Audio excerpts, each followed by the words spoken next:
And we're back with another episode of the Lakers Fast Break podcast. It's Gerald Glassford coming right back at you here from Lakers Fast Break, Pop Culture Cosmos, where we cover the latest news and trends in pop culture each and every week, twice a week, wherever you get your podcasts. On the latest Pop Culture Cosmos, which you can see right now if you're a member, or you can go ahead and check it out on the YouTube page as well. And also, as well, of course, if you got audio out there, you can catch on the Pop Culture Cosmos channel on, of course, Spotify and Apple Podcasts. It's our Black Friday episode. We tell you some of the deals we like. We tell you what's going on with Black Friday, the new trends that have been going on with all the retailers.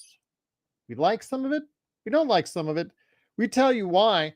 Plus, also as well, Wicked for Good had a wicked start to its run at the box office, plus the end of Stranger Things and more. So go ahead and check out the Pop Culture Cosmos wherever you get your podcasts. And if you're kind of lazy, that's okay. If you're a member, you get to see it right here. I just threw it up there for you as a member right here on the Lakers Fast Break YouTube channel, indeed. But also, as well, don't forget my good friend in honor of Black Friday, Drip Show. At Drip Show Shop on Instagram and Twitter. Please go ahead. Look at the quality of this awesome pillow, memorializing and remembering the great Kobe and Gigi Bryant right here for you. Look at the quality on this pillow. Awesome. It's soft. I feel I can go like right to sleep right now.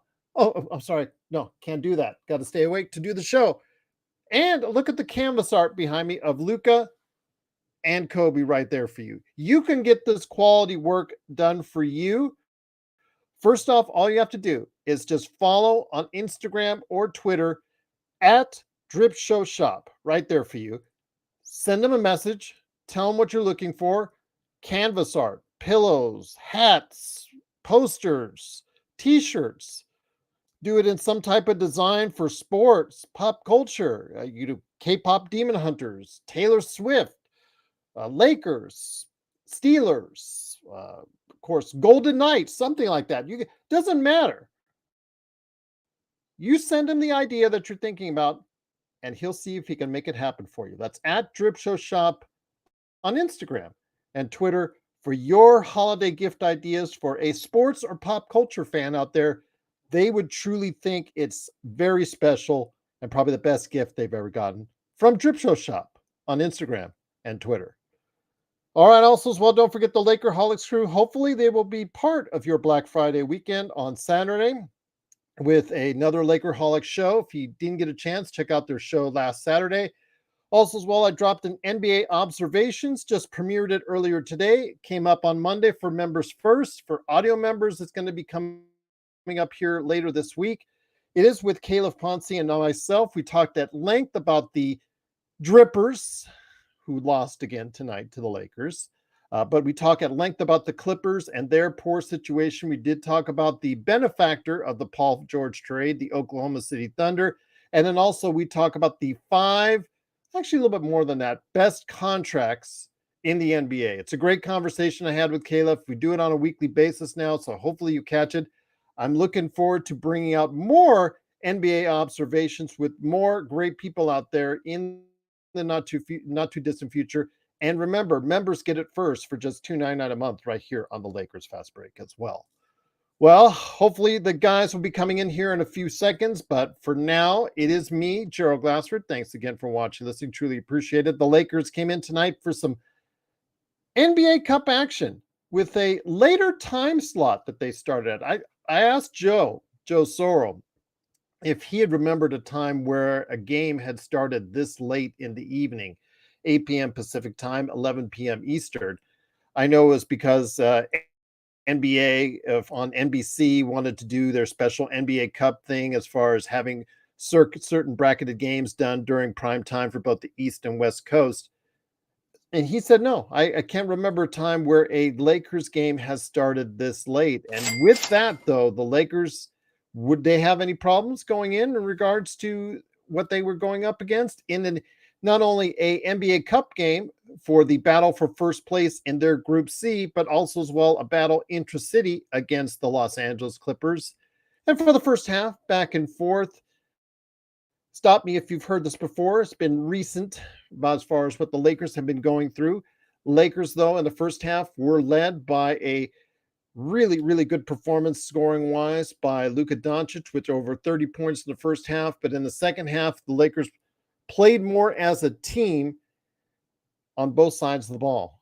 And in the end, in the second half, they finally just like in Utah against a team that's also struggling this year, if you can just find a 3 to 5 minute window when you force the opponent really hard on defense, when you play defense with effort for 3 to 5 minutes, you can put this game away.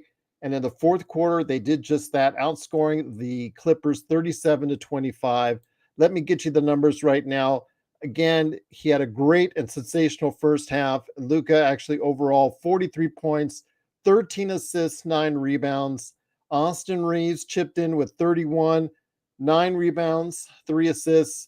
LeBron James in his best game to date since his return, 25, 6 and 6 for him. Rui chipped in with 13. Jackson Hayes gave you some good effort in place of DeAndre Ayton today with 8 points himself. And then the rest of the bench didn't get a whole lot of offensive production from the bench. Marcus Smart led with 7, but still, it was enough to get the Lakers by and hopefully moving on to Las Vegas, closer to that cash-a-rooney that they're looking forward to, the extra pay for the winner of the NBA Cup. We'll see what happens as it continues to roll itself out, but that margin of victory is key, and the Lakers had a good game today. They closed it out strong, 135-118. So looking forward to hearing your thoughts. Looking forward to getting the guys here on the show. So hopefully we can go ahead and get that taken care of. All right, I guess so. Yes, thank you, Mark. Appreciate it. Great to have you here, my friend. Joe, is that are you going to stop on by? I thought I sent out the link to you. If I didn't, let me know. I'll go ahead and resend it to you as I thought I did. But again, it is the Lakers Fast Break. Truly appreciate you guys join us. Yeah, I did. Looks like I did. So hopefully you guys can jump on the air, you and John. Hopefully we'll be able to go ahead and have a good conversation on what went on tonight with the Lakers beating the Clippers 135-118. But let's hear what you guys have to say right here in the chat. Oh, what's going on there in the chat? Kind of trouble sometimes when I go in the chat, but tell you what, it's great to have you guys here. Intel Wild, great to have you here as well. Oldest team ever in the NBA. I think it is one of the top. I know the Lakers, if you remember on 2022, is also a very old team.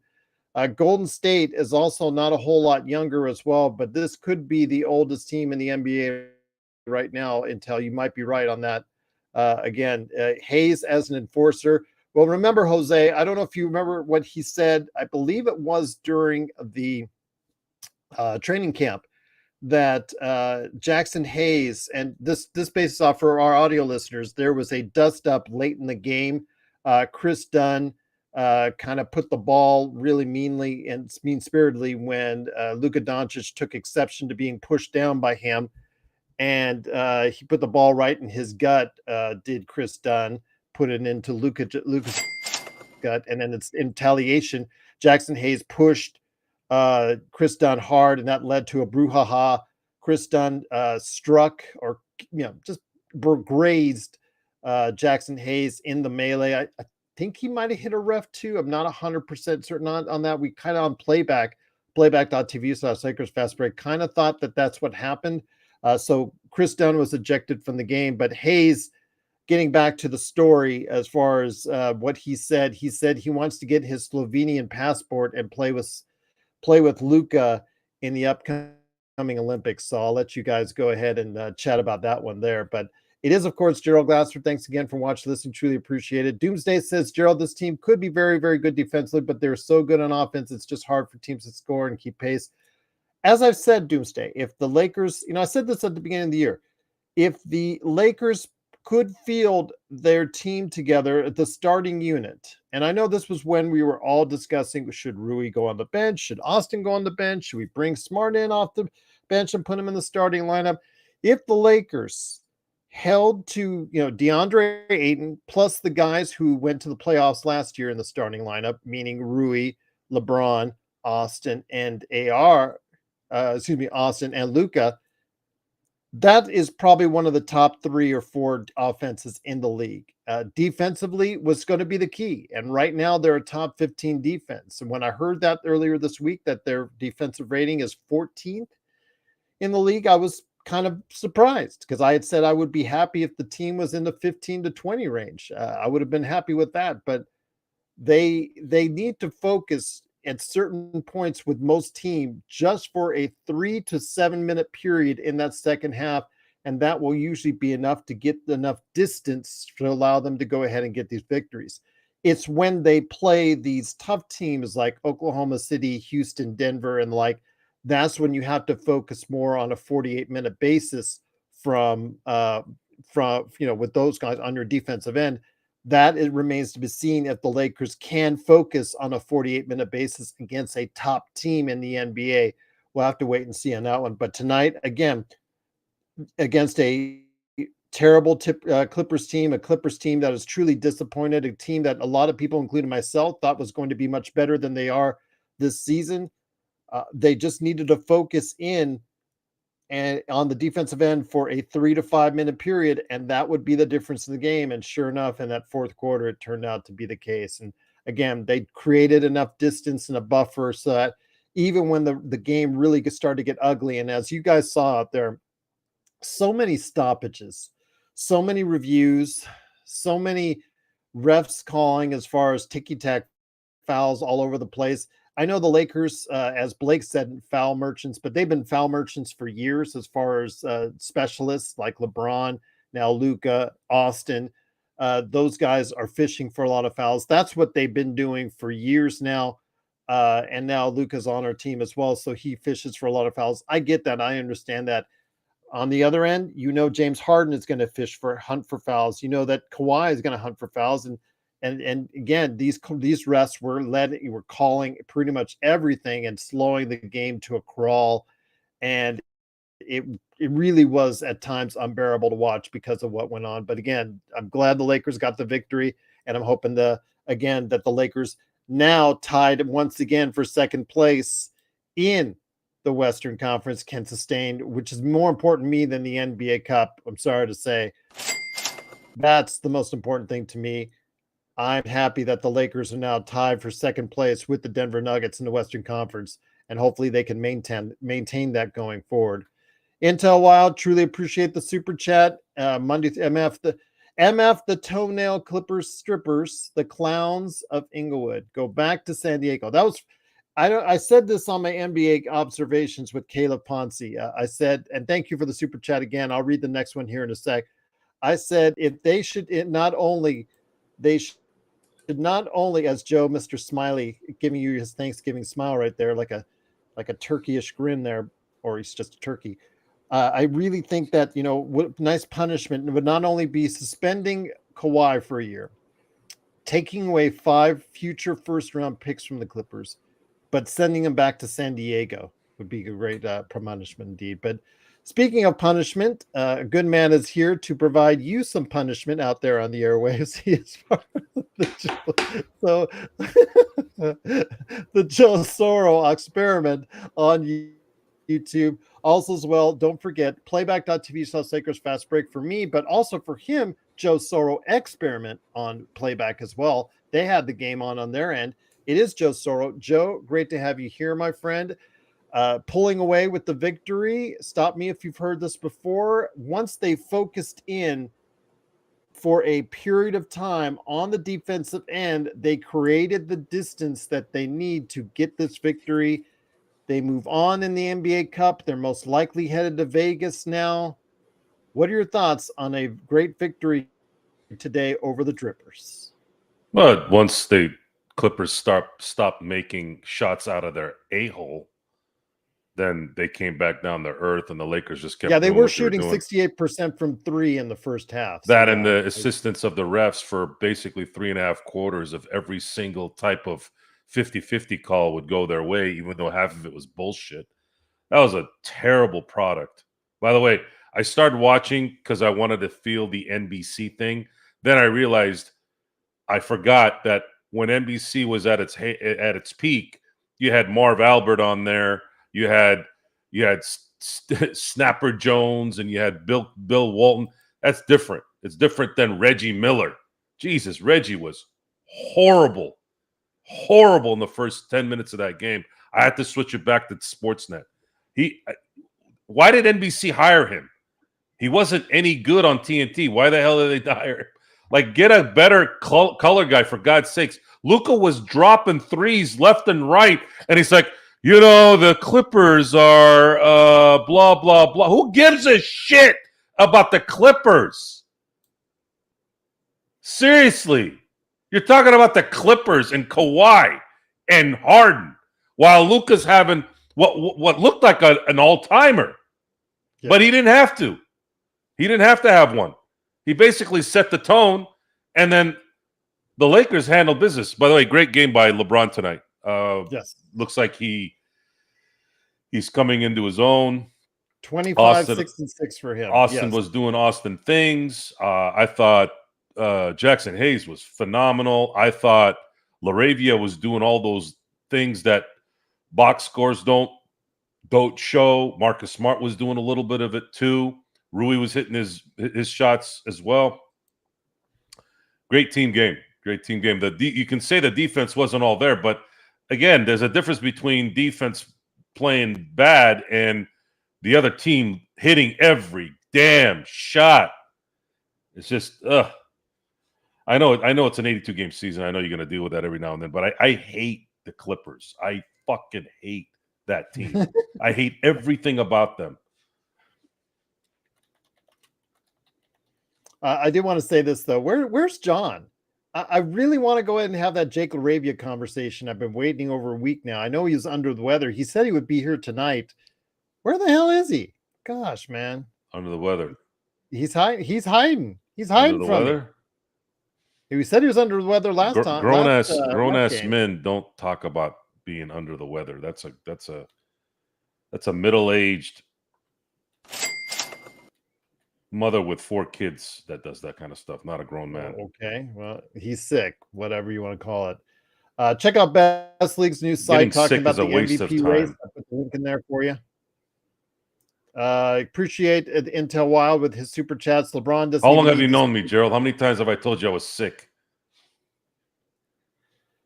No, but you've told other people they're sick in the head quite a bit. That's for sure. Well, I didn't say I wasn't sick in that. I said actually sick. But you got it right, Joe. LeBron doesn't even need to score 28 more, 18 and 10 dimes and play a little more defense. Again, he still takes plays off on the defensive end. We saw that tonight, but I wouldn't say he takes what plays we're getting off. Out of it's him, preservation. Plays off, preservation is going to be the same thing. I'm going to call don't miss. I'll do what I'm going to misguide what I'm saying. I'm going to say what I'm going to say. LeBron takes plays off on defense, and then he still scored 25, 6, and 6. And I think that is maximizing his ability on the offensive end. Joe, he is awesome right now as a facilitator. It's still not working great as far as his shot clean as of yet, but I'm telling you what, he is finding a way in this offense. I know that you and I were worried, and a lot of other people worried about how he would integrate himself back into the offensive side of things for the Lakers, especially with Luka and AR so hot to start the season. This is the best of all possible worlds we've seen from LeBron so far. LeBron looks like, for the first time in a long time, he doesn't have to do LeBron things for this team to succeed. And when it is his time, Luka sits, the Lakers extend the lead in the fourth quarter, which is creating a little bit of a reputation for Mr. J.J. Redick. When the Lakers are leading after the half, they usually win the game. That's good. That's a good stat to have. That means he's good at closing. That's a Mariano Rivera stat in the NBA. I like it. I like it a lot. Keep up the good work. 13-4 in a billion years. I would have never predicted 13-4 this year. Not with the injuries they've had. All of our expectations. With the injuries they've had, I didn't predict 13-4 if they were healthy the whole time. Let alone, and the reason why is because they've been playing on the road 80% of the time. absolutely killing it. If you guys didn't have proof of how much Luka Doncic affects this team, affects the teams he plays on, you're getting a dose. You're getting a dose now, so much so that you have LeBron James coasting and still effective, still doing LeBron things, but he's not doing it. Doesn't look like he's doing it with like all his might. There's a difference. If you've watched LeBron play for 8 years now, with the Lakers especially, obviously you've seen it before, but with the Lakers, because we watch every game, LeBron always had to be the guy that did all the work. He's not doing that this year. I have never seen this. Seems like he's taking like 1 or 2 plays to show you he still can, where he's going driving the lane or he's going at top speed. But like you said, the rest of the game, he's managing it as smartly as he can. Sorry, I got a funny message from Jeff. Winning, the way they're winning is why it's exciting. It's not just, oh, is it a fluke? Is it the Toronto Raptors kind of getting a hot streak? There's discussion that Detroit might be there too, although I do think Detroit isn't a fluke. Detroit has horses. They have a superstar that's about to blow up in Cade Cunningham. And the East is wide open. It's as wide open as I think I've ever seen it. I don't think I've ever seen the East this wide open, even though they've been weak for the last 27 years. So my excitement with that is if the Lakers can harness what they're doing, not have any debilitating injuries to the main guys by the end of the year, and a couple things go their way, man, if they can just get to the finals, they're going to win it. They'll win it.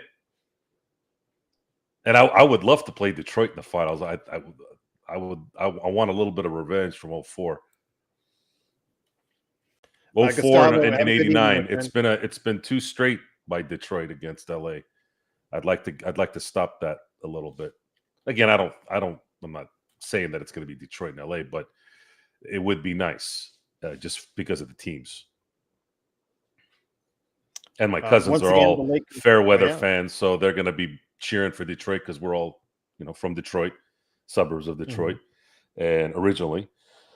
So yeah, it's been one hell of a month in sports for our LA teams. It's thank you, Nico Harrison. Again, I can't thank him enough. I cannot thank that man enough. Thanksgiving. That man, I swear, if the Lakers win a couple championships because of this, Luka wins a couple championships. How do you not send that guy a ring? I would. What are those rings now? $50,000 each, Gerald? They used to be 30, but the way that they're looking at, it's probably 50, right? Yeah. I'm sending him one, at least one. We were talking about how in playback, how Elgin Baylor got one that he did not accept for the year that they went on the title that he retired early on, and Phil Jackson won one for a year that. He was injured in 70. He was injured. Yeah, he was injured. So there you go. If they send it to those guys, why not send it to Nico or build that statue? That's completely different. Elgin played. No, in 71, 72. I'm joking with you. Right, yes, I know. And then, I would say the one I respected a lot was Terrell Owens sold his NFC championship ring in 04 when he was in Philadelphia. Yeah. Because I'm like, NFC championship ring. What the hell am I going to do with this? Wipe my ass with it? Like, I thought he did good with it. Once again, the Lakers win. They're now 13-4, tied for second place in the Western Conference, 135-118. Their next game is on Friday against the Dallas Mavericks. Interesting how we discuss Luka, Nico Harrison, and the Dallas Mavericks. That'll be coming up here in just a not too bit on Black Friday, as it were. Intel Wild says if LeBron can come back next season for 20 to 25 mil, we'll see how that looks, Intel. We'll see if that happens. And if he does want to come back for that kind of price to allow the Lakers to build an even deeper team going forward, or to allow the team to sign a very lucrative contract to one Austin Reeves. Thameless said, I think thought in line with us in the beginning of the season that we thought of Austin at a certain value for this team because of what we've seen in previous years, not just in the regular season, but in the playoffs. But as he's having his best season by far of his career here, Joe, and by the way, he gave us 31 tonight. It's getting harder and harder to argue about what kind of value you go ahead and give Austin. And remember, guys, if his agent wants to come to the team if this continues, he can ask for a max of 5 years, $241 million, which I know for Joe and I is still kind of hard to swallow, Joe. I don't think the market's going to pay him a max contract. Well, even he is for 4 years, 180 if he leaves somewhere else. Just to let you know. But the Lakers can sign him. You can't pay him 40. You can't pay him 40. I'd say 35 is going to be the max. Again, playing with fire, my friend. You're playing with fire. You are playing with fire, but you have to make that choice depending on how the season ends.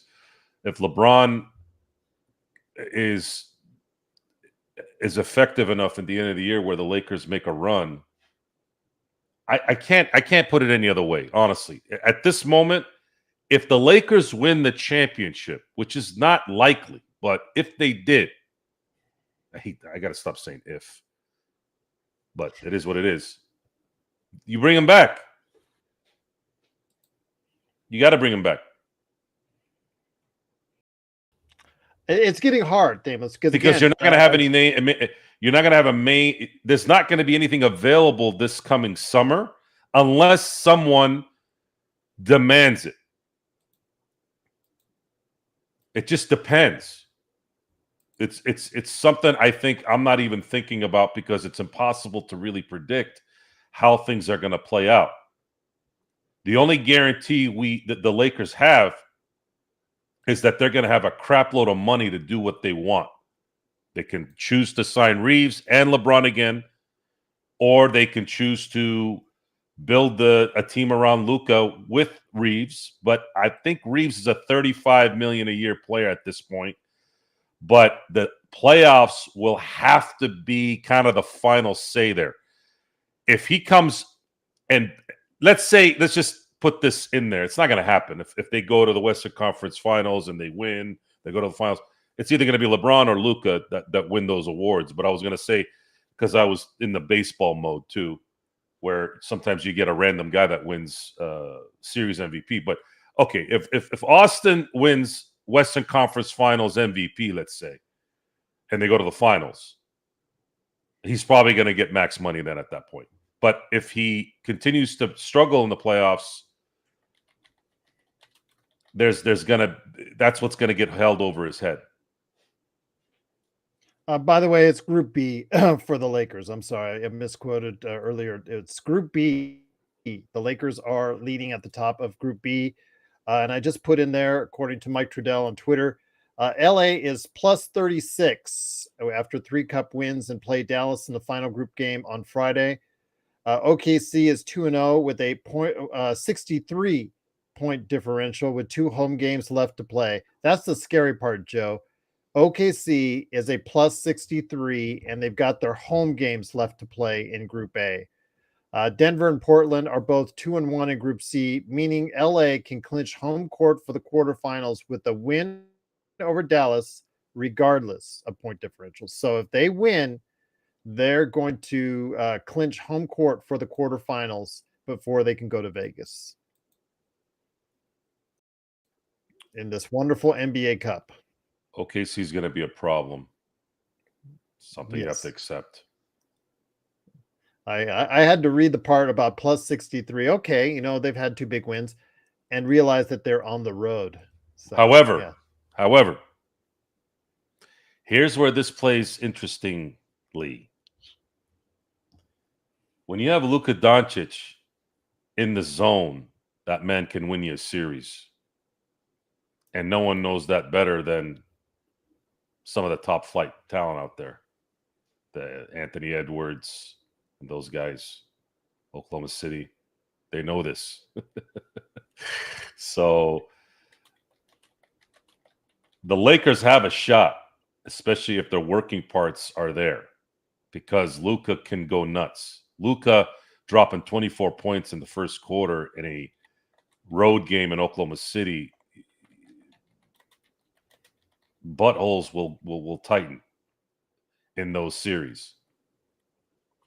So it's when you have that kind of player, when you have that freak on your team, and then you're not even factoring in LeBron. What if LeBron has one of those games in a series? So if Luka and LeBron do Luka and LeBron things for each in one game in a series, that's half the wins.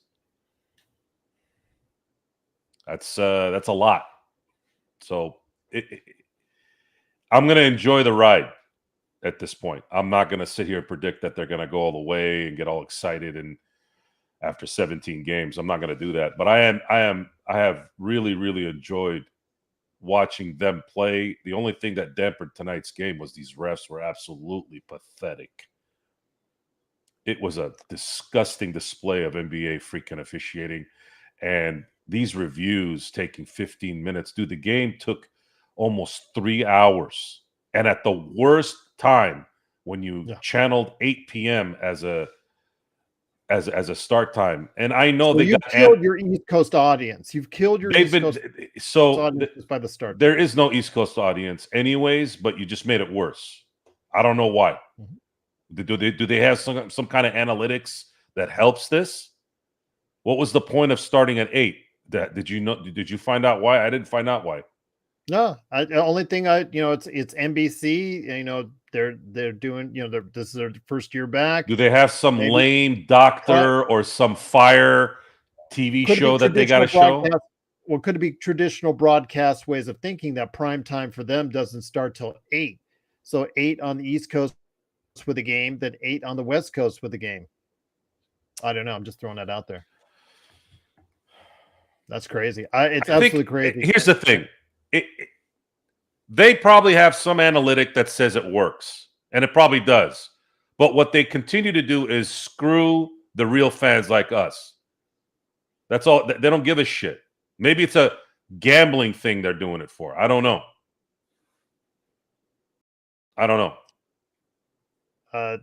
Again, Tough, as I stated from the beginning of the show, it's they just messed up the rhythm of the show, and it's something that's created that it just made the game in the second half unbearable to watch. So many replays, so many reviews, so many fouls that both teams were fishing for fouls, and that they got every single call on both ends.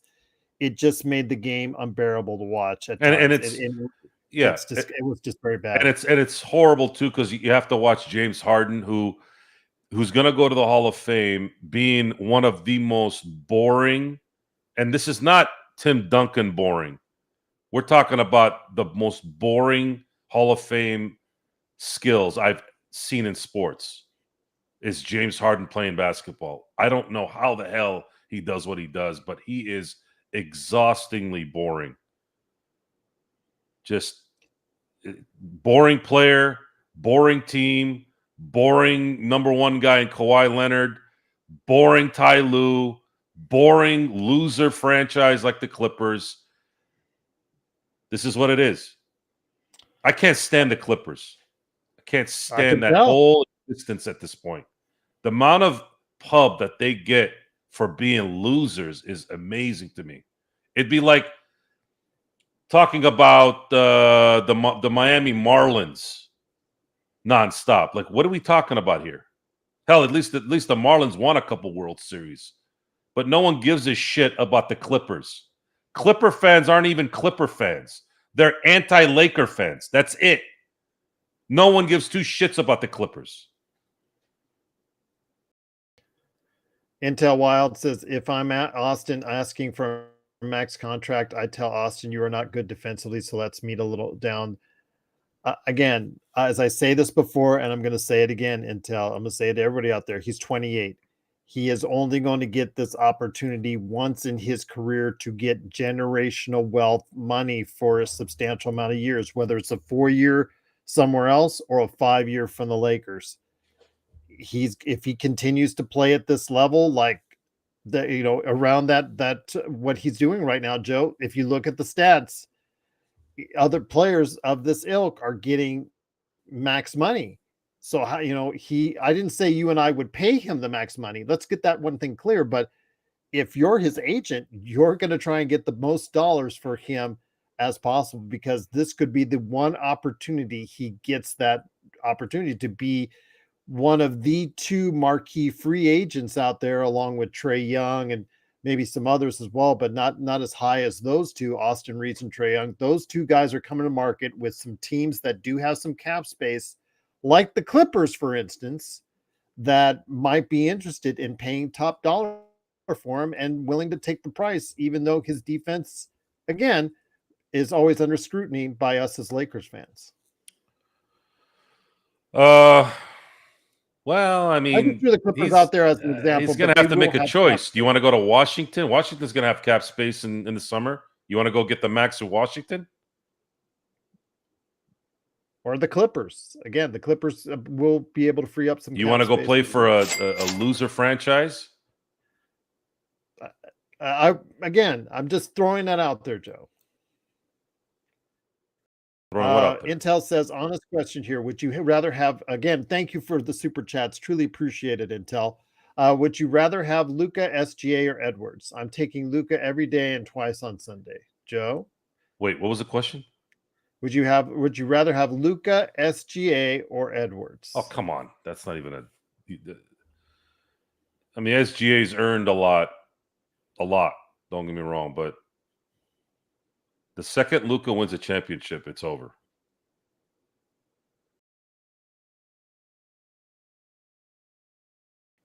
Luka you can be blessed with all three, but Luka has transcendent talent. SGA is going to be a Hall of Famer one day. Anthony Edwards is nothing anywhere near anyone I want near my team. I don't like who he is. He's got talent, but I don't want him anywhere near the Lakers. I don't really have any respect for him. El Rosto is adding something into your Clippers hate, and it says top 10 Clipper hates. I'll go first. Ballmer's Coke habit. Now you, Joe. Clippers hate just them existing. They should be in San Diego, except that piece of shit Sterling wanted to be Hollywood, but in a different way. Brought him to LA. I don't have any. It's not as bad as it's worse. No, it's worse. The whole San Diego Padre thing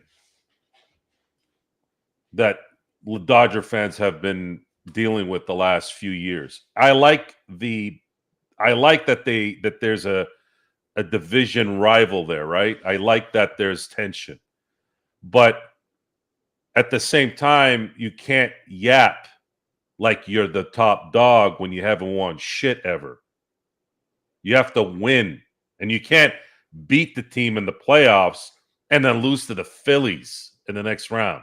Like you should have won the championship after that, but you're too busy worrying about beating a team instead of winning championships. It's very college football like back in the day. It's still going on like right now, but not really. But yeah, the Clippers just the name Clippers with this stupid ass nickname, the Clippers. What the fuck kind of name is that? It's the team they took from San Diego. What you would think they would be smart enough to change, but then again, the Raiders. Look at the Raiders. They've got that Raiders mystique that it's, they're so living off of right now here in Las Vegas. But you think the Clippers would have changed their name when they moved it to downtown LA, but No, that probably what would it have is. cost. It would have cost that cheap piece of shit too much money to rebrand. You didn't want to do that. I'd say Sterling is my top Clippers hate. Again, the way he treated the team. I had seen the way he managed. He was and ran the enabled, team, Gerald. penny pinching for years. People enabled him. And I'm sorry to say this, God rest his soul. Elgin Baylor, you knew that piece of shit was a racist scumbag piece of shit. And you worked for him. You took his money. Doc Rivers, you took his money and you knew this. Players, I can't blame players sometimes because Blake Griffin can't pick. I mean, I guess he could have, but he didn't. That's not the way to go. He got drafted to go, to that team. It's nothing he can do. But hell, even Lamar Odom, who's had decision issues in his life, I remember vividly before he went to Miami, he begged the Clippers, please do not match the contract that Miami was giving him. He was a restricted free agent, and they didn't. Even he knew, at least, the guy that didn't make good decisions knew. So the Clippers, and I don't dislike Ballmer. I think he brought, or at least I thought he did. He had brought some credibility there, but it turned out that getting Kawhi Leonard, and maybe you should have known this a little bit more. If you're not going to be happy in San Antonio, then you're not. It's like, this is one of the most renowned, best run teams in sports. How are you upset with them? Because they called you out for Cadillacing it? And then he got a little bit of a reprieve because he ended up helping Toronto win a championship with that dipshit Masai. They turned him into a god after a year because Popovich just wanted to send Kawhi to the furthest freaking team you could throw. I bet you if there was a team in Switzerland, he would have sent them over there. He threw Kawhi the furthest east he could. That wasn't an accident.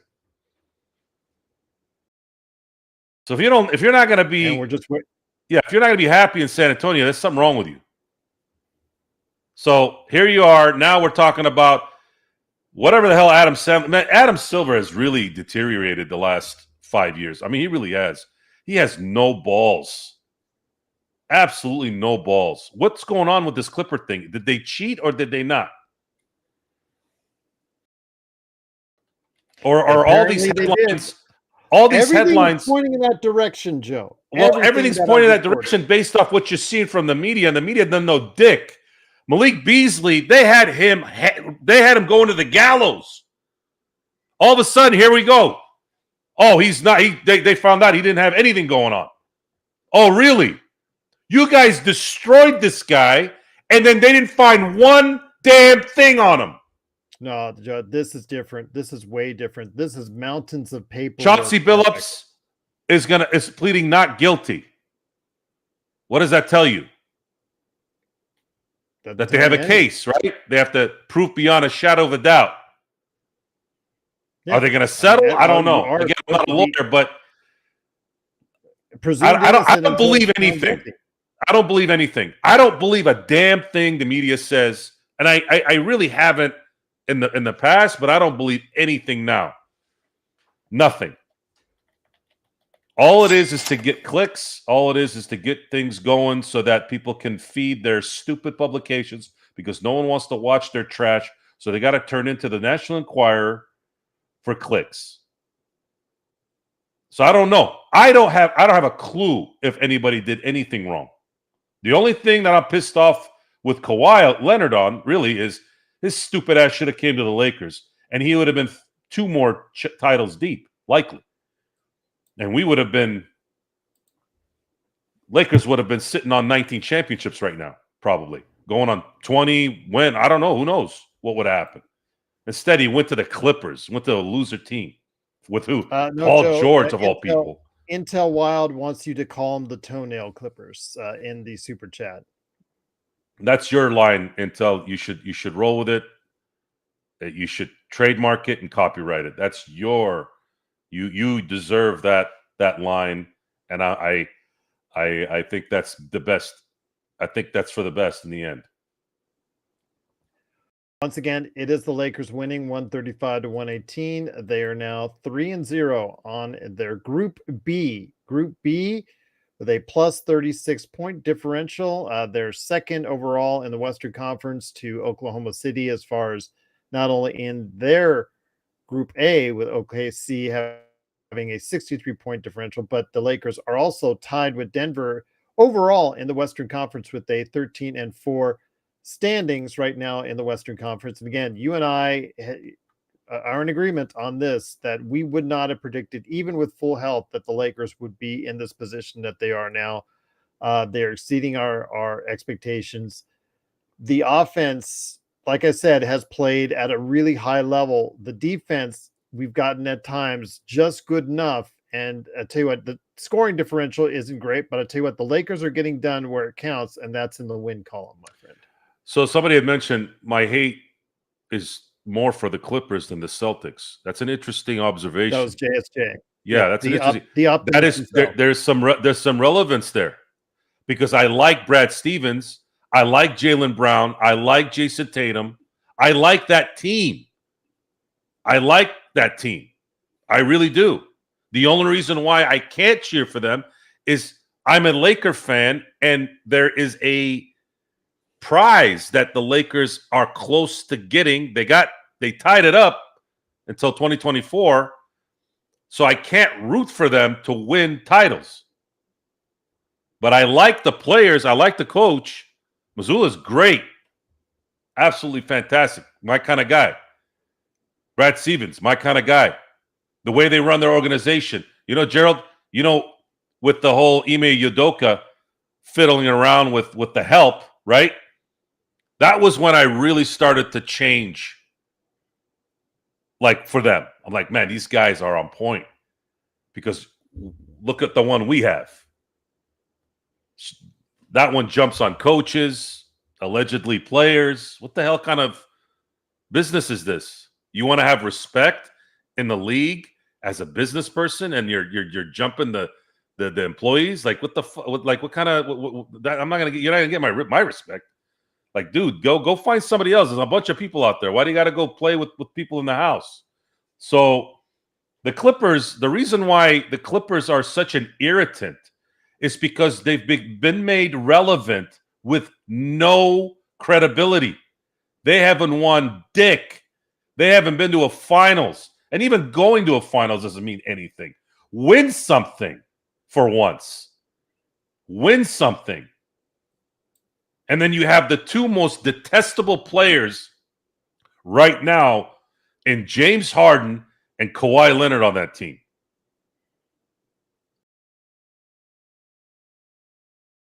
And these guys are supposed to be, they're supposed to be something that the Clippers are in town. So?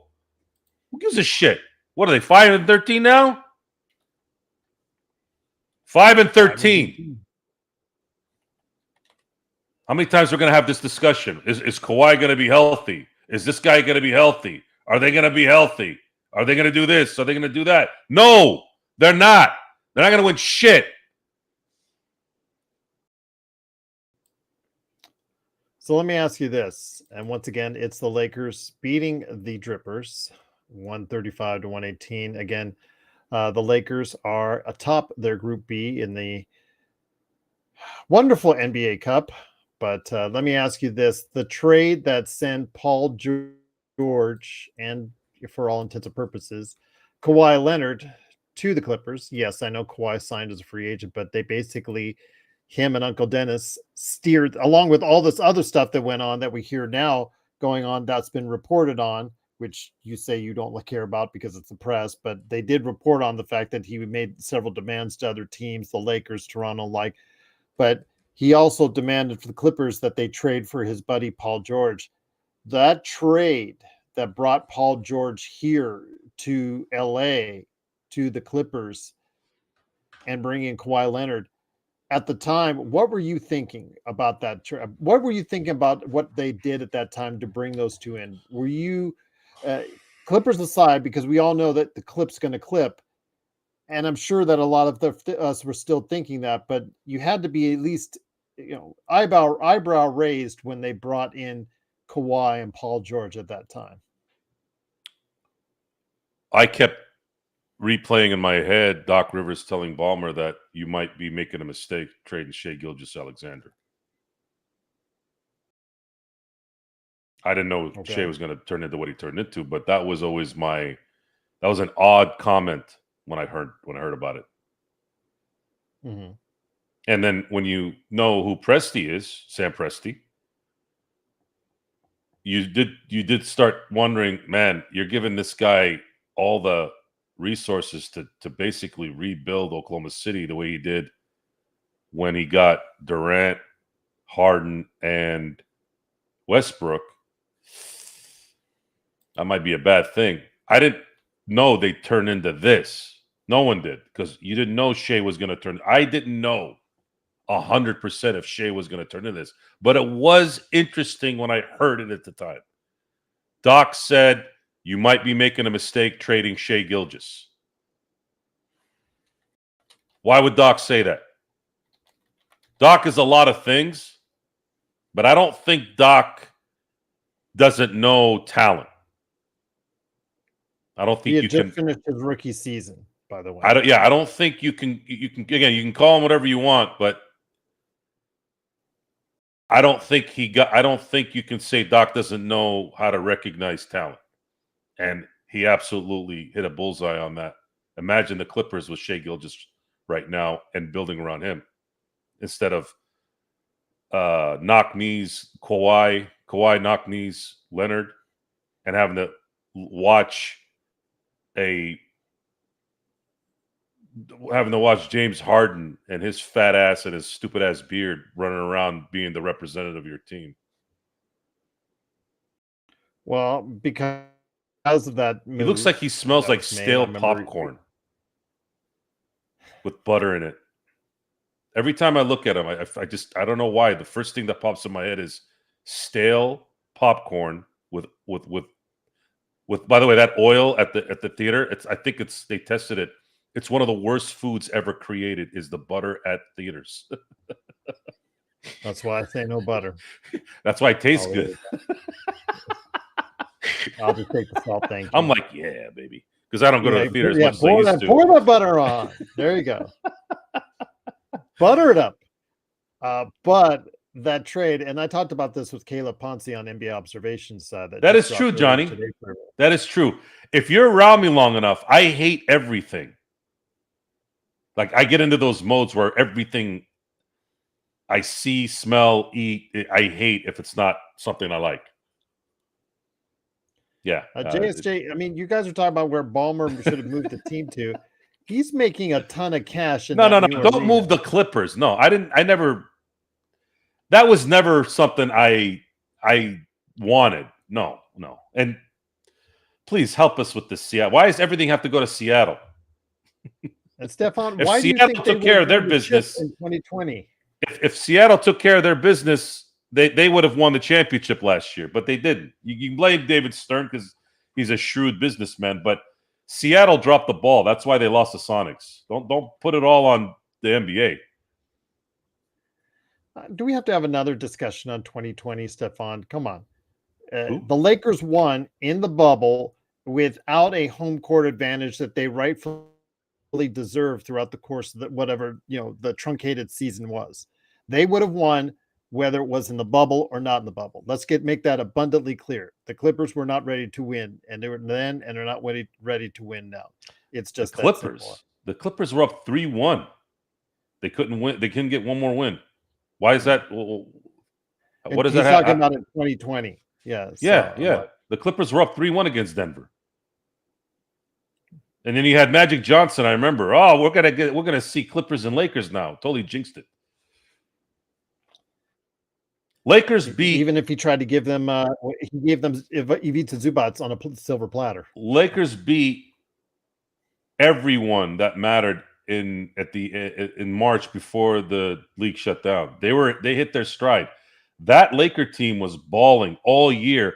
They were losing close games against good teams. They were whooping all the teams they were supposed to whoop the first 3.5 months. They were set to run the table eventually. Not run the table literally, but you know what I mean. That team was the best team in the NBA at the time before when the league shut down. You want to sit there and yap about bubbles and this and if and when and how. If you base it off when the season wasn't stopped, they were still winning and beating good teams. They beat the Clippers in Milwaukee in back-to-back games. Yeah, that's incorrect. Stefan, I'm sorry. There's no one here in this chat or in this stage that's going to agree with you on that one. That one, you're on an island on your own that if you think the Clippers were actually going to win in 2020. Again, the Lakers won. Why didn't they win in 2020? It was easier for them. They were up 3-1 against Denver. Again, I don't know. No worries, Stefan. No worries. But yeah, he has his opinion. I said he doesn't root for the Clippers, but he's just saying that he felt that they were the best in 2020. No, they would not have. You can't sit there and say they would have won when your players can't focus on winning because they want to go eat at a strip club or bring their skanks in. You know, this is stuff that, I mean, these guys' priorities was chicken wings and skanks. How come LeBron wasn't doing that? How come Anthony Davis wasn't doing that? Maybe give some credit to those guys, even though that kind of sounds stupid. Like, hey, good job not wanting chicken wings and skanks in your room. Like that's a stupid saying too, or a line too. But that's what the Clippers players were thinking about. Yes, it was Lou Williams, Johnny. Yes. They cared about eating and banging over winning. And guess who won? The team that cared about winning. Who was it also as well that stepped over line for like an Uber Eats or something like that? He stepped over the demarcation line there, and he had to be in quarantine again for another period of time, like a week or something like that, because he grabbed food from an Uber Eats driver. I remember it, but I don't remember who did that. But if you guys know in the chat, let me know there. I'd appreciate it. But again, the Lakers win 135-118. Well, look who showed up late to the party, but always welcome indeed. It's the Jake LaRavia biggest fan out there. He is the president of the Jake LaRavia fan club. He is a good man indeed. Make sure you follow him on social media, all kidding aside, at Lakers Corner, wherever you get your social media, including his great 3-minute reports all over the place. It is John Costa. John, good to have you here. Before we get into it, I've been waiting for a week to ask you this. I hope you're feeling better now, my friend. I am. What the hell is your problem with Jake LaRavia? The guy's inconsistent. The guy sometimes doesn't. He's just a guy. He's a rotation guy. Of course, they're inconsistent. No, but it's not. It's not the numbers, right? And it's like what I've always said with Jake LaRavia. It's not about the numbers. It's the inconsistent with confidence, right? Like one game you'll see him oozing with confidence, like Euro stepping through the lane. Next game, you'll see him not even confident to make a pass, and he's throwing the ball out of bounds, or hesitating on a shot, thinking twice. I've said this so many times, y'all. At that level, you cannot be like lacking confidence in your own game. Like at an elite college level, you can't do that. Shit, don't let it happen in the NBA. But the reason I was late is I was actually editing my 3-minute recap that I'm posting right now.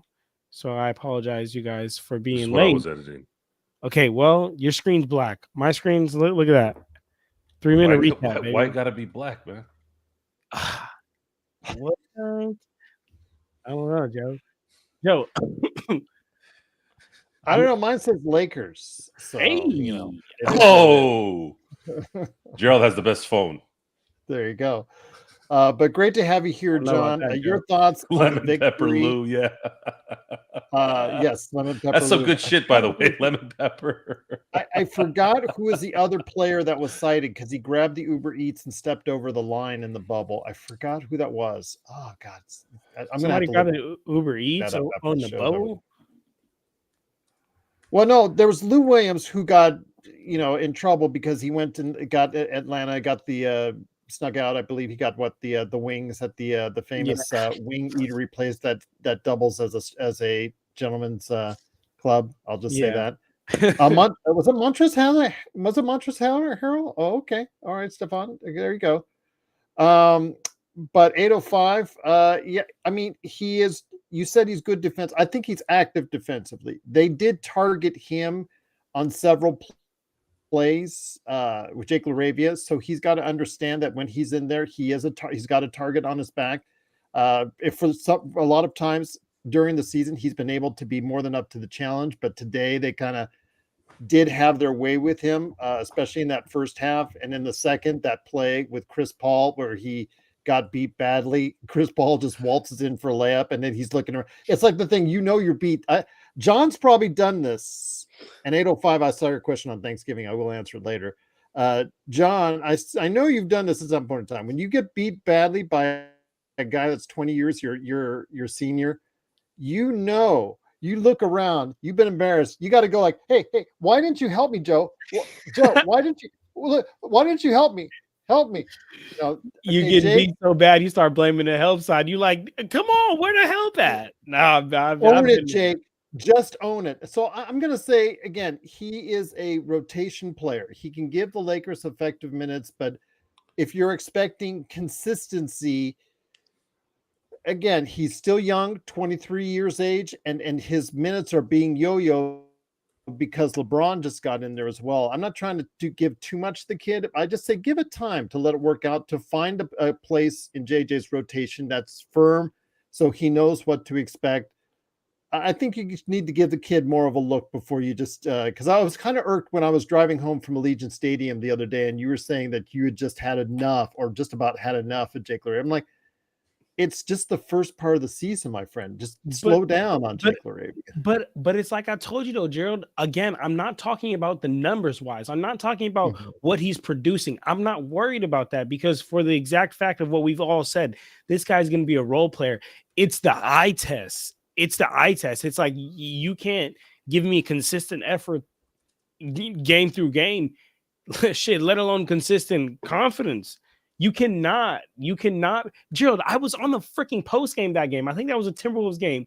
It was the game when Jake LaRavia went for like 27 and was stepping through the lane. I even said it. I was like, look, I know Jake LaRavia is not going to keep putting up 27-point games, but if he can keep playing this confident, man, that's going to keep the defense honest. That's going to keep the defense on their heels. And he hasn't kept that up.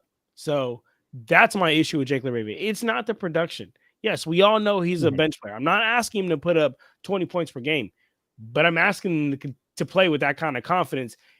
And when you catch that, I'm going to be honest, guys, there's a lot. Go back and watch the tape. There's a lot of times when a lot of these Laker players are catching a rock, they're not even looking at the hoop.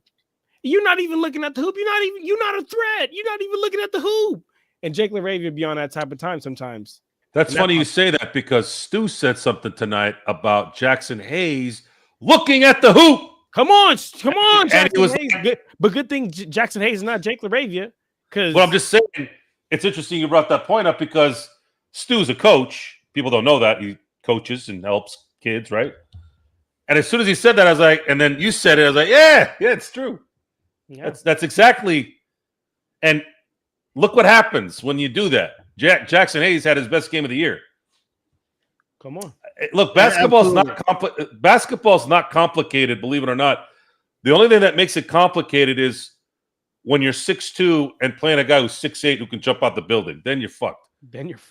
Yeah, because you can't get the ball anywhere near the rim the way you want to. So I've been meaning to ask you this, Joe, because you brought up Jackson Hayes again. Best game of his season so far. Again, they really utilized him well on the pick and roll and him cutting the basket, which is his specialty. How did you hear about the news or something we haven't discussed yet? Because I think you mentioned this in training camp about how he was getting a Slovenian passport to play with Luka in the Olympics. Your thoughts, my friend, because I know you've thought long and hard and talked a little bit while in the past about this subject about getting these passports and becoming So Jake Laravia is Slovenian? No, I'm talking No, about Jackson Hayes. Oh, Jackson Hayes is playing. Sorry, I meant Jackson He's Hayes. intending to play for Slovenia because he wants to play with Luka. Shit, I don't blame him. If I'm a big man, What? all I do is catch lobs. He's from Norman, Oklahoma. Why? What the hell does he have to do with Slovenia? That's how good Luka is. He's got this man ready to change his nationality, Joe. He's gonna, and I know his pops. He used to play for the Steelers. He's black. How many Slovenians are black? Zero.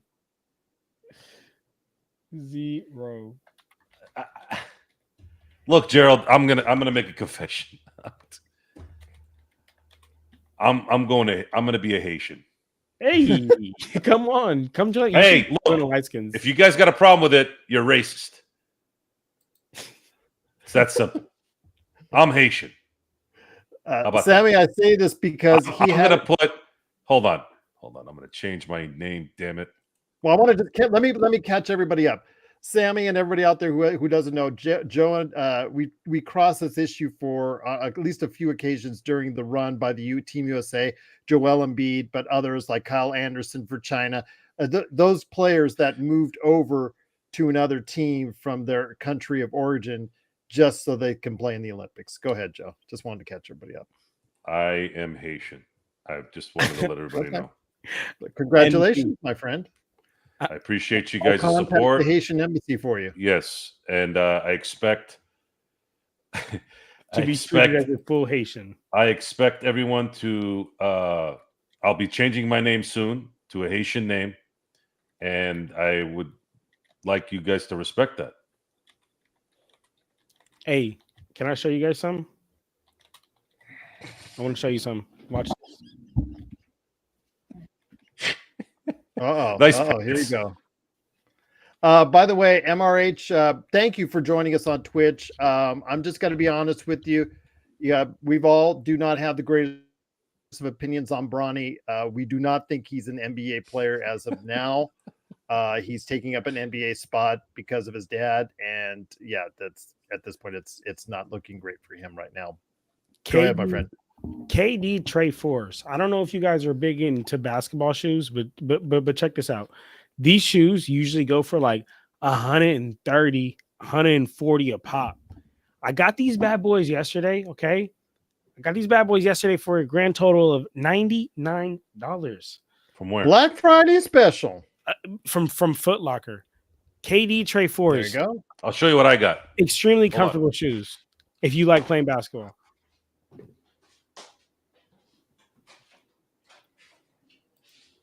I'll show you what I got on Black Friday special right here. I want to see everything. Brand new chair right here. I like the chair. The chair got LEDs. Yeah, $100. $100 right there at Walmart.com. We basically both spent $100. That's my only Black Friday purchase. Shout out to my wife on that. Oh, Joe, I got some heat for you too, then, Joe. Kobe sixes, baby. All right, okay. Dodger style. And we're back with another episode of the Sneakers Fast Break podcast. We're here talking sneakers all day long. Those are good ones. These, Joe. The fives. Yes, these right here are the greatest Kobe's ever made. Yeah, the fives are good. Okay, if I had to choose one shoe to wear playing basketball for the rest of my life, it would be these right here. You only wear them indoors, right? Of course. I honestly don't even really hoop in these. I any basketball shoes. I only hoop indoors with, but Kobe's, like these, I took the laces of these out because I haven't hooped in these in so long. Those are good too. And I actually replaced it for laces in my Sabrinas because I got Sabrina Udescu. But this right here, these Kobe's are amazing. No, they're good. They're both good. Do you wear these? I wore these for the first time I think I got them 9 months ago. I went from my garage to my boy's house. I parked on the street, and his house is right there. driveway to his house. That's it. That's all. As soon as I said, I'm not wearing these to the store. Like, I was supposed to go to the store and get some shit, right? Yeah. I'm like, I ain't going anywhere. I'm not going to any parking lots or anything. Nah, yeah, those are. So yeah, no, I got you. Yeah, these are exclusive. These are definitely probably one of my most favorite shoes. But yeah, the Kobe Grinches are amazing as well. No, the basketball shoe stuff. That's the one that Joe has, but it's just not the Grinch edition. So we're not going to, and again, we're not going to be dishonest with you guys again. But we just appreciate you guys watching on Twitch or YouTube, Facebook, what have you. But we're not the biggest Bronny fans. We have not seen anything yet that has shown us that Bronny is an NBA level player right now, and it's anybody who comes out with, well, he's LeBron's son. Why is he in the league? Because he's LeBron's son. And are there better players that are 13th on the roster or 14th on the roster than Bronny right now that we could have gotten in place of him? I bet you we could have. I bet you we could have. Like Jordan Goodwin right now. Is Jordan Goodwin a better option than Bronny James right now? Because we could have kept him on the team if we didn't. I would say so. I turned on the light, y'all. For a couple people here in the chat were asking. Hey Cheesy says, Hot Cheesy on Twitch says, I'm going to be honest. Why does Joe Soro not twerk when he sees Luka make a shot?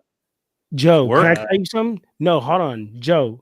I need to tell you something. I've been meaning to tell you this, but I couldn't come last post game. This is growth. Okay, this is growth for all of us. This is growth for Lakers Corner. This is growth for Lakers Fast Break. And I mean, you already knew this, Joe, because you're a cool guy. But I had a friend of mine I was talking basketball with, right? Didn't even mention Lakers Fast Break. Didn't even mention Lakers Corner. Didn't mention anything like that. I was talking about something with LeBron. I had gave LeBron credit for something, and he was like, "Oh man, don't let Joe Soro hear that." And I'm like, "Dude, no way." And then because I put Lakers Corner out there for, you know what I'm saying, but y'all know how the world works. Like the people who really, really know you, right? Like usually don't really actually support you. It's the people that you meet throughout the way that have similar minded, but like a homie of mine that I've been knowing like since like elementary school, he just hopped in and he was like, yeah, don't let Joe Soro hear that. And I was like, dude, you listen like that? He's like, yeah, bro, I listen. And he just knew how much of a LeBron not hater, but how much you're not a fan of LeBron. And it was just a cool moment for me. And I was like, man, give Joe his props too. Give Joe his yeah. It's there's no other way to look at it, I guess, if you're listening to how we describe it, because we're supposed to be supportive of everybody because they're a Laker and all that. But I had this discussion on Lakers Ball, my forum site, and one of the guys on there is one of those guys. He's a good man. I have a lot of respect for him. He's very optimistic, very positive. And I told him, I said in one of the posts, I said, because he was really, really not upset, but he was disappointed that I had such venom towards Jeannie and Rob and that stuff. And I said, and paraphrasing obviously, but I said to his name was LT, Laker fan. I said, LT, look, I actually don't. I like that you're a positive guy. That's a better way to live. It's much more relaxing. I said, but I'm not going to support things, even if it's from my own team. I don't do that. So somebody had mentioned. Sorry if it took me a long time to get back. You guys have been asking a lot of great questions. I just haven't been able to get to all of them. But someone had mentioned, how do you deal with family members at during Thanksgiving? So here's how this works. Everyone in my family and everyone in my friends circle know how I am.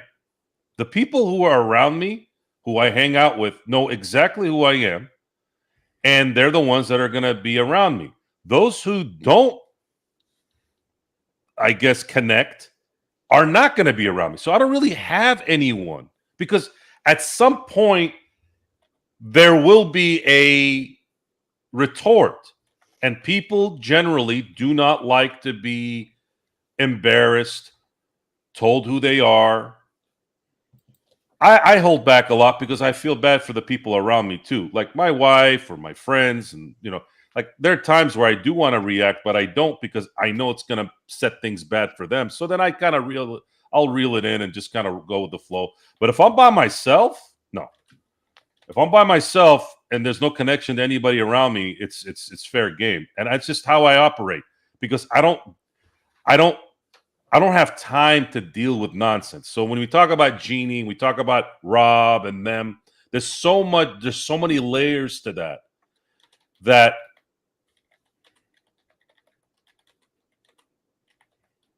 I have to explain them. I'm like, this is how I operate. These people are they're not bad people, but I don't like them. I don't like how they do things. There's a lot of bullshit in there. And it's stuff that is accepted because they're rich or they're whatever, or they don't want to, cause problems. Fuck all that. I don't worry about that shit. You do something that's stupid, your ass should be called out. And that's just how my brain works. Because I'm sitting here having to deal with all these things in my life, dealing with sewage clearance assholes, fucking city of Beverly Hills ganking my containers because I'm supposed to apparently get a permit that I didn't know I was supposed to get. Like, I got to deal with all this shit. I'm getting punished for doing nothing. Just tell me that you need this stuff done. No one tells me shit. I got to deal with the everyday life of stuff. These guys are taking PPP loans out when they're billionaires, trying to take money away from small business stuff like me. I'm still small business. And you don't want me to say something about that? Magic Johnson, who I love to death, talking about somebody backstabbing Magic. Look, man, if Magic doesn't like you, you got a problem. That's like Shohei Ohtani. If Shohei is not liking you or respect you, you fucked up. So what do you want me to say? You want me to be supportive of these people? Magic Johnson talking about Rob backstabbing him. And that's after his bullshit press conferences and stuff. Jeannie doing what she does. Her brother's complaining about her. Guys, I'm not making this shit up. I'm going by the information I'm seeing and a little bit of my observation skills. So imagine that now in my real life, because I don't have any connection to Jeannie or Rob, so I can't. I have to go by what I see, right? But as far as connecting like directly in my area, I don't have these problems because no one is going to stay around long enough to me talking, because I'm going to talk at some point. Like, what the fuck are you doing? What is this? Where'd you go? I don't have any dopers around me. I don't have any man whores around me. Why? Why would I have those kind of people around me? That's a disgusting life. You can enjoy your life doing that. Hey, God bless you. It's America. You can do whatever you want. But I don't want to be around that shit. I've gone to strip clubs before because my guy, I was, best man at my buddy's wedding, and he wanted to go to Sapphires in Vegas. Cool. Got there right away. Said to all the girls that were hovering around, I said, listen, this is my guy right here. He's getting married. Here's $300. Please, if you want to come jump, if you want to do the jump, just jump to him. I don't need it. It was that simple. When we were in college, we had strippers come for the events in the fraternity. I'm sitting there watching the boys do their thing, and I'm just like, yeah, no. I don't do that stuff. I don't go to these places. I don't go online and go into the dark areas. Okay? I have children. I have a reputation with my kids. The last thing I need is to go on something, I die, and then they go and look at my history, and and then now the last image of their dad is, what was dad doing on bendingover.net? By the way, I don't know if that's a real site. I just made it up. I don't think I want to find out. So I'm just saying, everything, it's not paranoia, because paranoia sounds too weak. It's I am very cautious of everything and everyone and anything. Gerald, did I ever tell you that story when I was in LA and I took somebody home from a network group? It was like an acting network group. Did I ever tell you guys that? Yeah, I did not hear that story. Long story short, half the people that went to this network thing in North Hollywood took the bus. And I was like, Jesus Christ, took a bus. Was it a 4-hour bus ride to come do a network meeting? Struggling actors will do a lot. Right? So I'm driving back to Temecula, and I happen to go the same way a couple people were living. So, hey, man, is there any way? They asked me, hey, are you going this way? Yeah, I am. Yeah, okay, thank you. So long story short, one of them was a female, and she was sitting in the passenger seat. There was an old man and there was a female. Old man was the first drop off. I wish he was the last one, man. This was like a signal, like right away after this. So now it's just me and her, and it's getting dark. And you guys, Gerald, you've seen how I look. I'm not one of those guys that people feel comfortable around. Like, I sound the way I sound, all that, right? So it's getting dark, and I'm driving, and I'm like looking over to the back. She looks terrified. And the whole time I'm thinking, bitch, you asked me for the ride. Like in my head, I was thinking that. I wanted to kick her out because I don't know what this bitch is going to do. She going to accuse me of doing something? Like, fuck you. I'll fucking kill you. Don't fucking even think of doing something like that. I didn't do shit to you.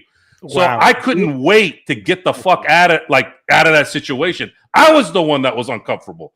So I drop her ass off and I leave. And that was like a sign from God that said, Joe, you do not belong around these people. I said, shit. It was bad at the moment, but it was great in that. Imagine that you are helping someone go home. You're helping someone, a female, home so she doesn't have to ride the bus. And this fucking lady thought, oh my God, I'm in trouble. You don't know what people think. You don't know what they're doing. You can't trust anything or anyone. You got to be sure. So the angst, the aggressiveness is all towards making sure that you don't put yourself in a bad position. And of course, how that relates to sports. Well, sports is my life. It kind of dictates a lot of things, right? It plays a real life role in the real world. That's real. So, hey, I love the story. And just real quick, just wanted to say what's up to Black. You're going to say I was going to lead you into that. Whatever. No, I just wanted to say. Well, I just want to say this. He put some of his conveniently timed comments while you were away, so make sure you scroll up before you go. Oh no, I'm not really. I've already said, Lions don't lose sleep over their dream. But I just wanted to talk to him because last time he was trying to be funny. He was trying to be funny last time, guys. He said he was talking about the view count on my 3-minute recaps were low.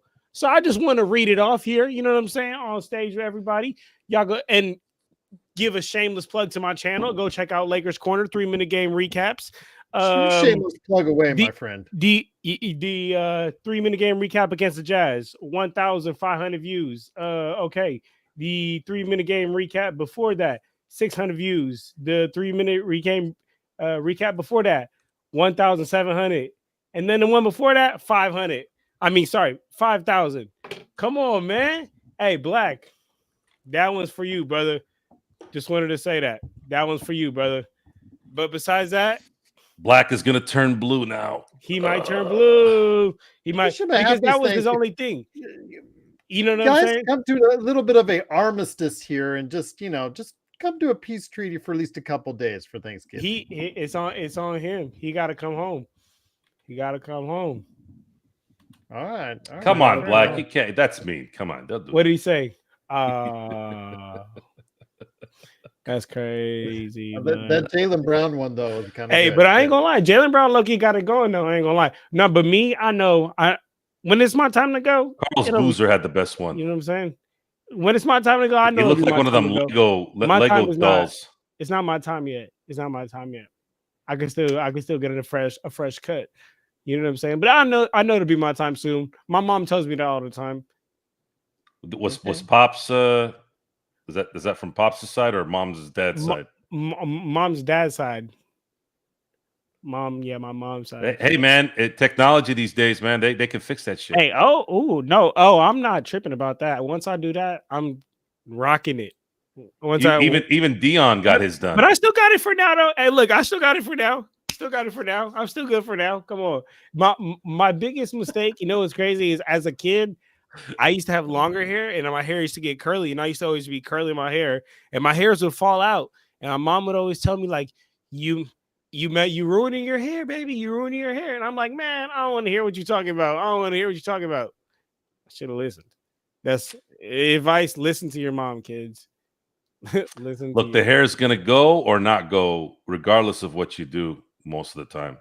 That's true, but I was that's a hereditary gene that kills that stuff if it gets killed. I was fucking with it, but hey, my lineup is still cool. My lineup is still cool. My daughter thinks I'm handsome. Hairlines, baby. That's what we talk about on the Lakers Fast Break. My daughter says I'm handsome after I get a haircut, and my girlfriend and my fiance, she still love me. Come on. So we really the Lakers Fast Break. We really flew off the wagon here, didn't we? I'm trying to bring it back in. Sorry, go ahead. Once again, it is the Lakers Fast Break. It is the Haitian sensation, Joe Soro. Haitian, baby. I'm Haitian. There you go. Yep, the Haitian sensation himself, Joe Soro, along with John Costa, the man with a nice do right there for you. At Lakers Corner right there for you, along with me, Gerald Glassford. Thanks again for watching. Listening. The Lakers do win 135-118. We'll close out the conversation with this. Your guys' thoughts. I'll start with you first, Joe, on the Lakers. Again, you and I are very surprised. They're 13-4 with the injuries, with the fact they've been on the road more than not. And as they lead into the Black Friday weekend with the final NBA Cup date against the Dallas Mavericks, your thoughts on how it can continue to look good from here? They do need to take advantage. Denver has two players in their starting lineup that are out right now with injuries. Houston, they've looked good at times, but against the heavyweights, OKC and Denver, they seem to fall short. Now's our time to go ahead and see if we can go and see if these Lakers are really a top 3 seed in the Western Conference. I'm not concerned with Denver or Houston or San Antonio. If you're talking about future tense, concern is only Oklahoma City. Okay, I'm sorry. I'm never underestimating Jokic. You'll forgive me if Jokic is great. Jokic is great, but I feel that the Lakers have finally kind of caught up to Denver. And that was when they really didn't have Jokic all the way. I'm sorry, Luka all the way. So I feel pretty comfortable that they can compete with them and beat them later, possibly in the playoffs. Oklahoma City is the problem. They have a lot of depth. They're the champions, a lot of confidence. And for the future, that's the team I'm going to probably be worried about. But as of right now, the Lakers are on this homestand. I had hoped that they would go 3-1. That to me would be an ideal record. They can go 3-1, and then they're going to go on the 6-game road trip, which technically one of those is not really a road trip. They're playing it into it in LA, but that road trip to the Northeast, and then on the way back, if they can go 4-2 during those 6 games before the December 25th Christmas game against Houston, now you have the Lakers sitting at 19-7 after 26 games. I think that'll show pretty much that these guys are really real. They're legit. They're gonna be formidable, and there's a very good chance they can get a top 2, for sure, a top 3 seed in the playoffs, and at that point, they put themselves in a position where if they do get a 2 or 3 seed, they can avoid Oklahoma City until the Western Conference Finals should they win the first 2 rounds, and who knows what can happen then. Who knows, indeed. So again, it's a long season, everyone, but the Lakers are definitely looking good. El Rosto says, I think we need to consider talking up JJ a little bit before it's too late. And we slide and you're all are bashing him. Get some good comments in now. I will get some good comments in now. A 13-4 record, John. You have to give some of the credit to JJ. Again, I said in the very beginning, the Lakers with the lineup that they throw out there. I've said this from the very beginning of the season. If they throw out DeAndre Ayton and the 4 starters with Rui, AR, Luka, and LeBron, they're going to be a top 5 offense. That's not in question. And we saw a little bit of a taste of that tonight, scoring 135. But if they can just focus for 3 to 5 minutes for periods of time against most NBA teams on the defensive side, they can get it done against most teams in the NBA. And they're doing just that. JJ has created a top 15 offense. They're right now 14th in the NBA in defensive efficiency. And he has to get a ton of credit for that right now, because I did not think that them being that high defensively was going to be possible with this roster, John. Gerald, before we continue, real quick, can we give a shameless plug to Drip Show?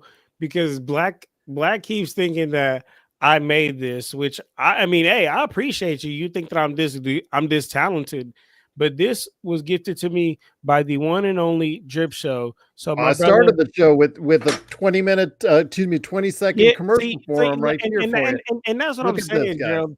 See, that's my problem with Black. Black be talking, but he a noob. He don't even know what he talking about. Like people that talk nonsense piss me off, but it's okay. We're gonna turn this around and give my boy Drip Show a shout out.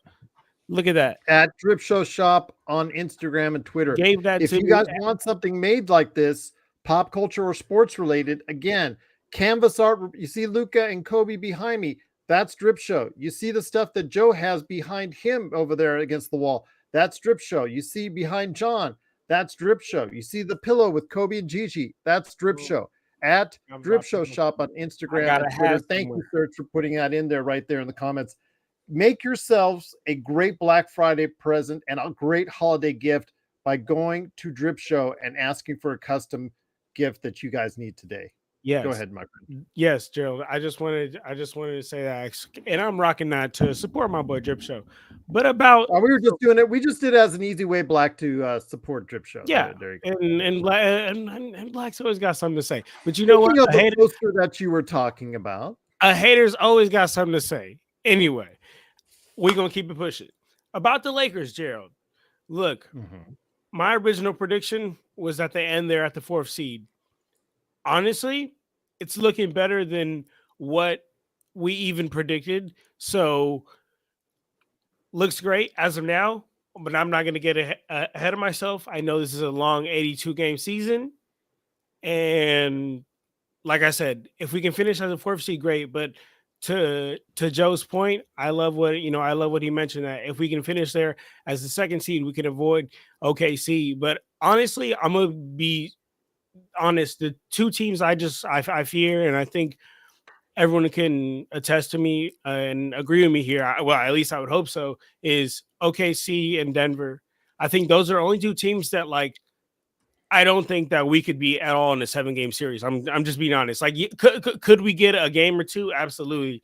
7-game series, you have to really be better than a team and beat a team consecutively and have depth. And those 2 teams have that much better than we do, and they're much better coach. So that's really what I guess I'll end with there. And let me see if Drip shows today. If Drip shows in the chat. See, he black. I say he black. He back. Drip show, my boy. Come on, big love. Joker, I'll get you his info. Just send me a text on our group chat, and I'll send you his info. Chris and I hung out at spring training last year. He's even better in real life, by the way. He's a real one. SB, it's search and destroy. again, YouTube changed all the profiles for everybody. It's not just my channels, Joe's. I've seen it on other channels as well. I don't know why. But the profiles that you made as far as the names, catch names that you guys made for yourselves, it's not showing up and hasn't for over a week now. So it's not an us thing. It's a YouTube thing. I don't know if they're doing it on purpose, but it certainly seems like it because they don't look like they're fixing it anytime soon. So guys, sorry about that. If if it's not what you guys want to see on the there, but Sports Baby, the God moderator is search and destroy. Just wanted to give you a heads up on that. Sports Yes, baby. and Joe became the Haitian sensation. Yes, you walk away if you walk away, Stefan, from the Lakers fast break for even just a few minutes, you'll miss the fantastic story that Joe's just told. We were all around the campfire and we listened to Joe's Thanksgiving story. Joe changed his nation of origin and he's now Haitian. John flashed his awesome shoes along with Joe and then sent his Thanksgiving love to Black. You're missing so much. Check Black. Put Black in place. Walk away for a second. You can't walk away for a second. You might Black might get checked, and then you might miss it. You don't want to miss a situation like that. I'll tell you what, though, it's been great having you guys here. But Joe, I mean, on behalf of everyone out there, hopefully you, John, and everyone out there will have a truly wonderful and safe Thanksgiving. But any last thoughts, guys, before we head on out? Joe, I'll start with you. Yes, enjoy the journey, as Phil Jackson used to say. The trio tonight scored 99 points together. Not only that, but they also had 24 rebounds and 22 assists. And LeBron looked good. LeBron looked real good. And he's not even in yet. Like, wait another few weeks. Lungs. He looked good. I liked how he was playing today. He really played accommodating on top of playing well. And there's no way this team will win without LeBron James. LeBron has to play well in this next months until wherever it is. So no one wants LeBron to be successful more than me, despite the contrary. My issues with LeBron is towards more of usually a distraction to the team. It's not about not liking LeBron, but it doesn't matter. People think I don't like LeBron. And that's fine. That's fine. It's not like I'm ever going to hang out with LeBron anyways. But it's geared towards winning and winning with the Lakers. And yes, we're greedy. Yes, we're inconsiderate. Yes, we're nuts. That's what happens when you win a lot. Sorry. The Yankee fans are the Yankee brass. They deal with that every day. When you're the Yankees, when you're the Lakers, when you're the Steelers, you're expected to win not just playoff games. You're expected to win championships. So here we go, Joe. Here we go. Flow Pro 2676. When is LeBron a distraction? Well, I'm going to sleep because I have a meeting and I'll keep it short. Well, LeBron is a distraction when he does cryptic things for no reason. I'm not doing this with that guy. Hey, Joe, you're a freaking. Can you at least spell delusional correctly? It's all the social media. Joe, Flow Pro, the social media stuff. Yelling while you're doing it. Years, it's just it's not productive. It's just not productive. And however great he is, one of the greatest players of all time, no dispute is whatever he's brought to the basketball court. But the stuff outside of the basketball court has been a distraction. Even the alcohol ad this year, where this what fake retirement thing that he did, that was a distraction. Again, it's not necessary and not needed. It takes away in some small way a lot of people's enjoyment of watching LeBron. And we've heard this from a lot of our fan base over the years. It just takes away from the enjoyment of seeing him at times because of what he has said and done over the years. But again, we're enjoying it now while he's playing at such a high level, still heading into age 41 next year. John? Shoot, y'all know how I feel about LeBron James. I never once had a, a doubt in mind. So I mean, um, this is not a surprise to me, and so much so that I mean, I've already said this ample of times.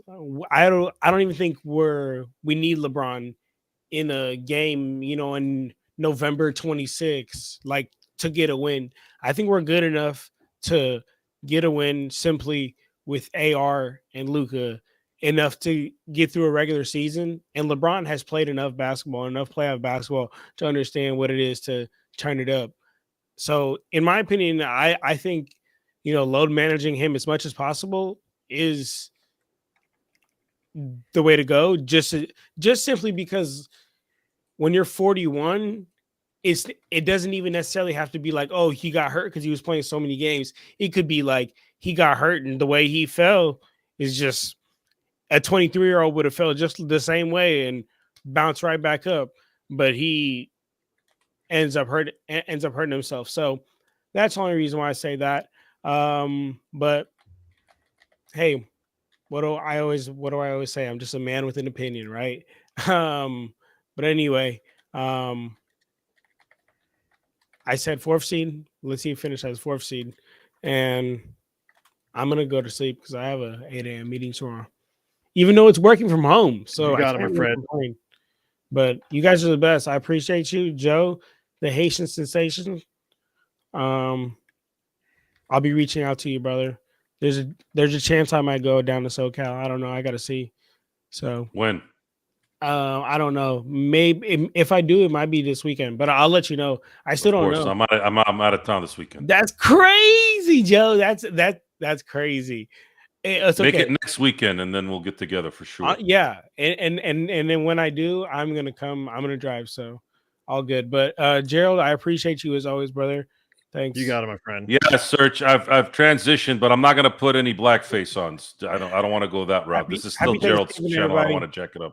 Happy Thanksgiving to both of you. Hey, very thankful for everybody in here, even Black, because I'm even thankful for the haters.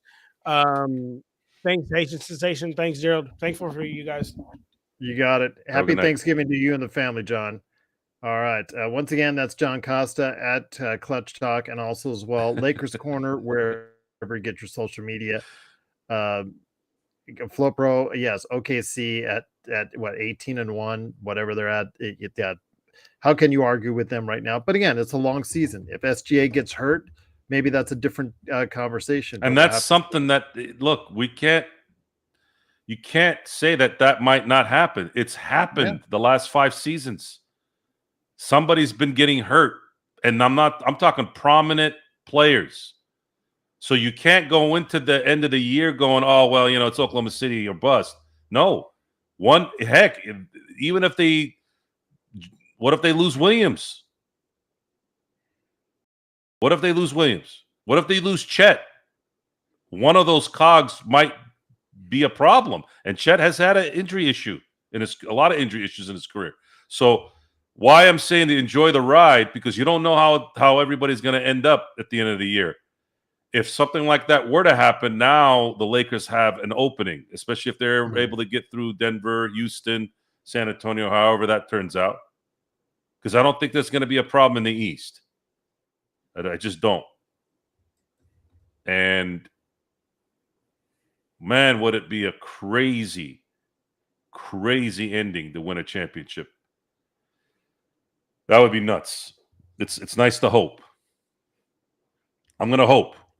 I'm going to do what Gerald does and hope. Well, let's hope that the Lakers can find their way through. But for now, Lakers are 13-4, second place in the Western Conference, tied with Denver. We'll see how that looks as we hope the Lakers continue to go ahead and win starting on Friday. Black Friday it is. Will they get the Black Friday special? against the Dallas Mavericks. Thank you, Nico. All right, there you go. We're going to build him a statue, I'm sure, because of what he did for us. But we'll see. I'm sure all the Nico Harrison, Luka Doncic puns will be out aplenty on Friday. But go ahead and make sure you follow with us. As far as the game is concerned, that'll be on playback.tv/Lakers Fast Break. Also, maybe Joe's channel as well, playback.tv/The Joe Soro Experiment. And also John's channel as well, playback.tv/Lakers Corner. And then after the game, just come right back here. It's the best Lakers post game that's out there. It is, of course, the Lakers Fast Break. Yes, I do have memberships available. You guys get a lot of my stuff first or among the first right there as far as the videos are concerned. In fact, I'm going to have a conversation on the NBA as far as NBA observations with Legend that I'm going to record tomorrow, or actually later today.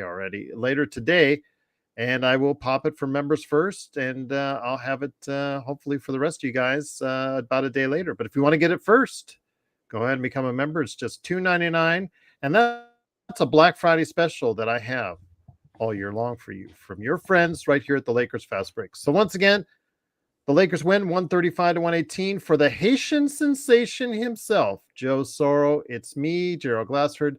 Thanks again for watching and listening. Please support Joe's channels. Please support mine. And if you do, we are truly thankful.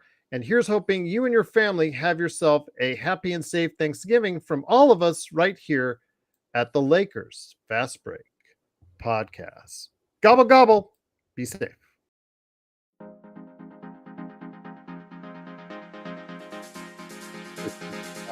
Eat.